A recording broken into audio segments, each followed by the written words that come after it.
Iran ಮತ್ತೆ ಸಂಧಾನಕ್ಕೆ ಬಾರದಿದ್ರೆ don't care, Iran ನೆಲವನ್ನ ನಾಮಾವಶೇಷ ಮಾಡೇ ತೀರ್ತೀವಿ, ಕೊಟ್ಟ ಮಾತನ್ನ ಇರಾನ್ ತಪ್ಪಿದೆ ಅಂತ Trump ಕೆಂಡಾಮಂಡಲವಾಗಿದ್ದಾರೆ.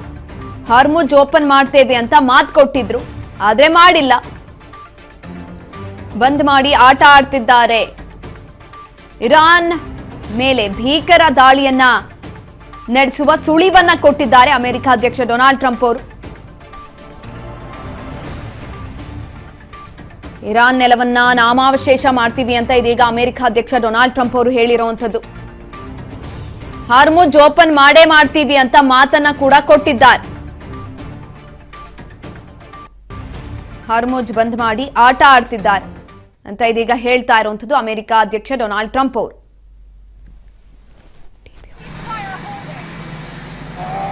I would say it's holding well. Their military is destroyed. Their whole navy is underwater. You know that 158 ships are gone. Their navy's gone. Most of their mine droppers are gone. We have a lot of people, as you know, at 10 o'clock tomorrow. We have a blockade going into effect.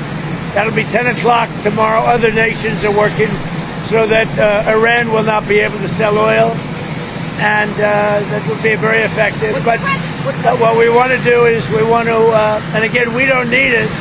What we notice and what we see and what I think is maybe my idea, maybe not, I don't know, but there are many boats heading toward our country to fill up with oil and then go and take it. So they're not going to go through the Hormuz Strait.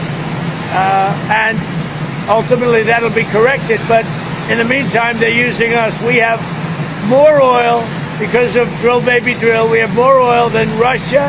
And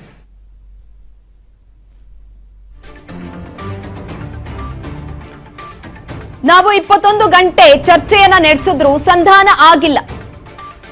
ಅಣ್ವಸ್ತ್ರ ಹೊಂದುತ್ತೇವೆ ಅಂತ ಮೊಂಡಾಟವನ್ನ ಆಡ್ತಿದ್ದಾರೆ. Iran nuclear ಅಣ್ವಸ್ತ್ರ ಹೊಂದಲು ಬಿಡೋದಿಲ್ಲ ಅಂತ ಹೇಳ್ತಾ ಇರುವಂತದ್ದು. Iran ಕರಾಳ ಹೆಜ್ಜೆಯನ್ನ ಇಡೋದಕ್ಕೆ ಹೊರಟಿದೆ, ಅದಕ್ಕೆ ನಾವು ಬಿಡೋದಿಲ್ಲ. ನಾವು 21 ಗಂಟೆ ಚರ್ಚೆಯನ್ನ ನಡೆಸಿದ್ರು ಸಂಧಾನ ಆಗ್ತಾ ಇಲ್ಲ. ಅಣ್ವಸ್ತ್ರ ಹೊಂದುತ್ತೇವೆ ಅಂತ ಮೊಂಡಾಟವನ್ನ ಮಾಡ್ತಾ ಇದೆ ಇರಾನ್ ಅಂತ ಇದೀಗ ಹೇಳ್ತಾ ಇರುವಂತದ್ದು. ಹಾಗಾಗಿ ಕರಾಳ ಹೆಜ್ಜೆಯನ್ನ ಇಡೋದಕ್ಕೆ ಇರಾನ್ ಹೊರಟಿದೆ. ಸಂಧಾನ ಸಭೆಯನ್ನ ಮಾಡಿದ್ರು, 2 ವಾರಗಳ ಕಾಲ ಗಡುವನ್ನ ಕೊಟ್ಟಿದ್ರು. ಯುದ್ಧ ವಿರಾಮ, ಕದನ ವಿರಾಮವನ್ನ ಘೋಷಣೆ ಮಾಡಲಾಗಿತ್ತು. ಆದರೂ ಕೂಡ ಅದಾದ ನಂತರ 10ನೇ ತಾರೀಕು ಶನಿವಾರ ಇತ್ತು ಸಂಧಾನ ಸಭೆ, ಅದು ವಿಫಲ ಆಗಿದೆ. ಪಾಕಿಸ್ತಾನದ ರಾಜಧಾನಿ ಇಸ್ಲಾಮಾಬಾದ್ನಲ್ಲಿ ಸಂಧಾನ ಸಭೆಯನ್ನ ಮಾಡಲಾಗ್ತಾ ಇತ್ತು. ಆದ್ರೆ ಏನ್ ಮಾಡೋದು, ಸಂಧಾನ ಸಭೆಗೆ ಇರಾನ್ ಒಪ್ಕೊಂಡ್ಲಿಲ್ಲ.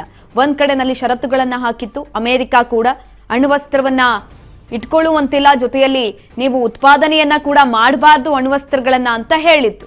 ಆ ಸಂದರ್ಭದಲ್ಲಿ ಎಲ್ಲೋ ಒಂದು ಕಡೆ ಅಣ್ವಸ್ತ್ರಗಳನ್ನ ಉತ್ಪಾದನೆ ಮಾಡಬಾರ್ದು ಅಂತ ಹೇಳಿದ್ದಕ್ಕೆ ಒಪ್ಕೊಂಡಿರ್ಲಿಲ್ಲ ಇರಾನ್. ನಾವಿಲ್ಲ ಮಾಡೇ ಮಾಡ್ತೀವಿ, ನಮ್ಮ ಹತ್ರ ಯುರೇನಿಯಂ ಇದೆ, ನಾವು ಉತ್ಪಾದನೆ ಮಾಡೇ ಮಾಡ್ತೀವಿ ಅಣ್ವಸ್ತ್ರಗಳನ್ನ ಅಂತ ಕೂಡ ಇರಾನ್ ಹೇಳಿದಂಥದ್ದು. ಅದಕ್ಕೆ ಅಮೆರಿಕ ಅಧ್ಯಕ್ಷ ಡೊನಾಲ್ಡ್ ಟ್ರಂಪ್ ಅವರು ಇದೀಗ ಹೇಳ್ತಾ ಇರುವಂತದ್ದು, ನಾವು 21 ಗಂಟೆಗಳ ಕಾಲ ಚರ್ಚೆಯನ್ನ ನಡೆಸಿದ್ವಿ, ಏನ್ ಮಾಡೋದು, ಆ ಚರ್ಚೆಗೆ ಮಣೆಯನ್ನ ಹಾಕ್ತಾ ಇಲ್ಲ ಇರಾನ್, ಯುದ್ಧವನ್ನ ಸಾರ್ತಾನೆ ಇದೆ. ಒಂದ್ ಕಡೆನಲ್ಲಿ ಸಂಧಾನ ಸಭೆ ಆಗ್ತಾ ಇತ್ತು, ಇನ್ನೊಂದ್ ಕಡೆನಲ್ಲಿ ಲೆಬನಾನ್ನಲ್ಲೂ ಕೂಡ ದಾಳಿಗಳ ಸುರಿಮಳೆಯೇ ಸುರಿತಾ ಇತ್ತು. ಇದೀಗ ಇರಾನ್ ನ್ಯೂಕ್ಲಿಯರ್ ಇಟ್ಕೊಳ್ಳೋದಕ್ಕೆ ಹೆಜ್ಜೆ ಇಡ್ತಾ ಇದೆ, ಕರಾಳ ಹೆಜ್ಜೆಯನ್ನ ಇಡೋದಕ್ಕೆ ಹೊರಟಿರೋದು.